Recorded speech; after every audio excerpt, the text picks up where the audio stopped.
Nag-crave nga ako ng nachos overload for today's video. Kaya naman naisipan kong magpagawa kay Dali. Buti na lang available na din ito online ang paborito kong Nacho King. Bukod nga sa kanilang tortilla chips na made for sharing ay meron din silang mga dipping sauce. At ang maganda pa dito sa Nacho King, fresh and healthy ang mga ingredients, no additives or preservatives. Tapos samahan pa ng kanilang mga bagong queso creamy sauce na magpapa-level up ng nachos overload natin. Perfect nga din ito for celebration. Pero bago yan, magluto muna tayo ng giniling. Una ay magpainit ng mantika, magisa ng sibuyas at bawang. At ilagay ang giniling na beef. Mas masarap at malasa kapag beef ang ginamit. Igisa itong mabuti. Lagyan din ng garlic powder, onion powder, asin at paminta. At muli itong igisang mabuti para kumapit ang pampalasang nilagay. At kapag ganito na ang texture, ay iset aside muna natin ito. Next naman natin i-prepare ang nachos. Ibuhos ang tortilla chips, lagyan ng giniling, isunod ang cabbage, tomato, at white onion. Pagkatapos ay ibuhos na rin ang beefy salsa. Perfect ito, balancing lasa, hindi ganun kaasim. Tapos lagyan nito ng Nacho King queso. Sobrang creamy at hindi maalat. At optional ito add grated cheese on top. At ayan na, ready na ang nachos overload na hindi lang for cravings ay perfect for celebration din. Must try din yung kanilang tortilla chips with flavors. At available din sa iba't ibang sizes. Meron ding chunky salsa at silipenyo kung bet mo ng maanghang. Kaya naman kung isa ka rin sa natakam ay available ito nationwide at pwede ding mag-order online. So paano? Kain na tayo! At yan, titigman na natin yung gawa ni Dali ng nachos overload ng Nacho King. Ayan, no?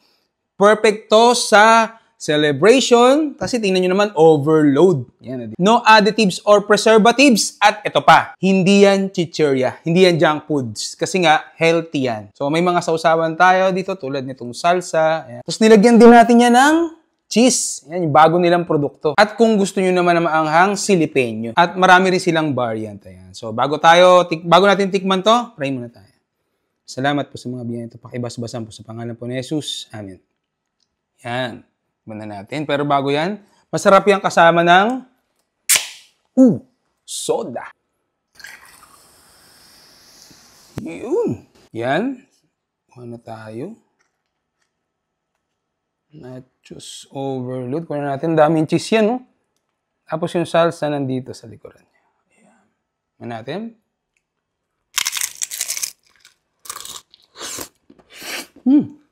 Oh! Ang sarap nung ano niya. Tawag dito. Salsa.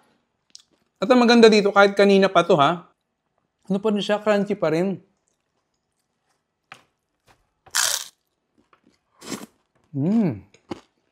Sarap.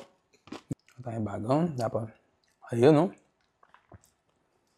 Sheesh.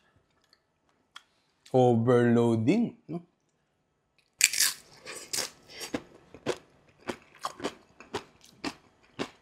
Dasang-dasa ko yung pagka-healthy niya. Napaka-malinamnam. Ganda to pagka may nagchichismisan. Para mahaba-haba ang usapan.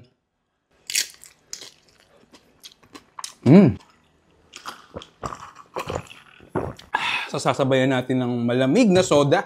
Tayo naman natin tong ibang salsa. Kasi kanina beefy, ito naman chunky. Ayan, oh. Grabe, sarap. Dip natin. Yan, try natin. Chunky.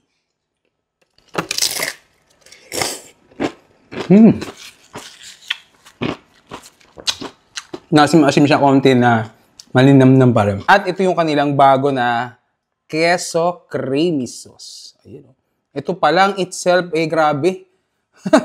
Satisfying na yung kumain ng nacho. Ayun. Atin.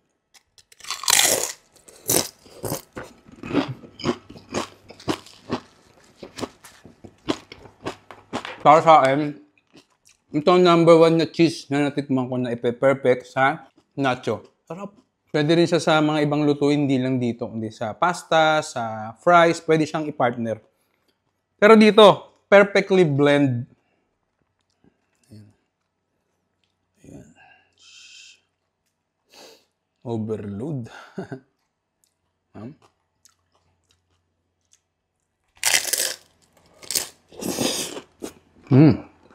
Sarap. Lagyan natin ulit ng salsa, chunks. Tapos try natin tong kanilang, silipenyo. Silipin ninyo yung kanilang silipenyo. Ayan. Sana sakto lang ang anghang. Kaya natin dukutin na natin. Siyempre, bawasan natin konti. natin.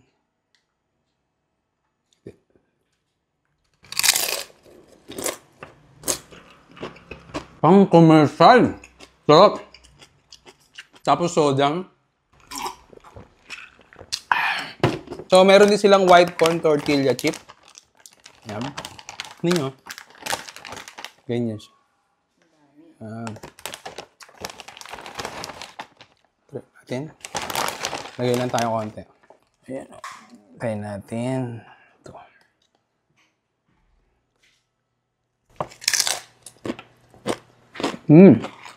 Sarap. Light din naman siya.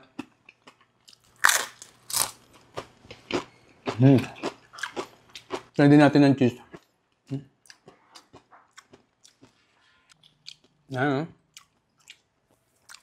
Sarap nung ano nila. Salsa very light. Hindi siya ganun kalat.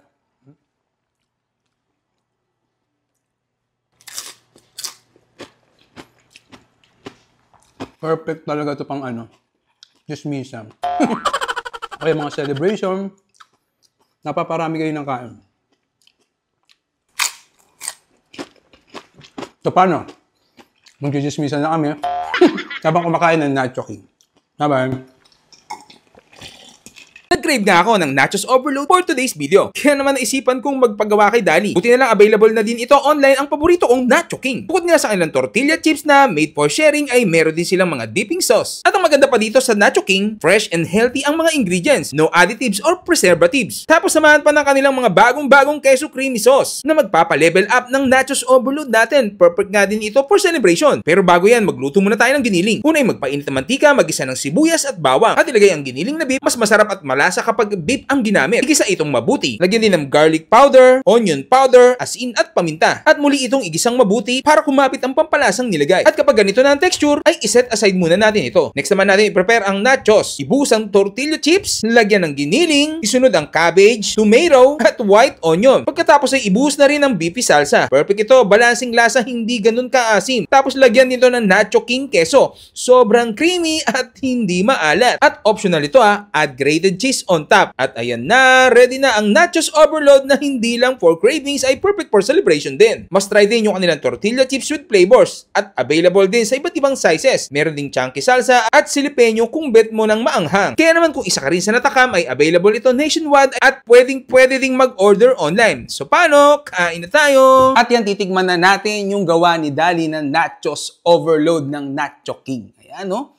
Perfect to sa celebration, kasi tingnan nyo naman, overload. Yan, no additives or preservatives. At ito pa, hindi yan chichirya, hindi yan junk foods. Kasi nga, healthy yan. So, may mga sausawan tayo dito tulad nitong salsa. Ayan. Tapos nilagyan din natin yan ng cheese. Yan, yung bago nilang produkto. At kung gusto nyo naman na maanghang, silipenyo. At marami rin silang variant. Ayan. So, bago natin tikman to, pray muna tayo.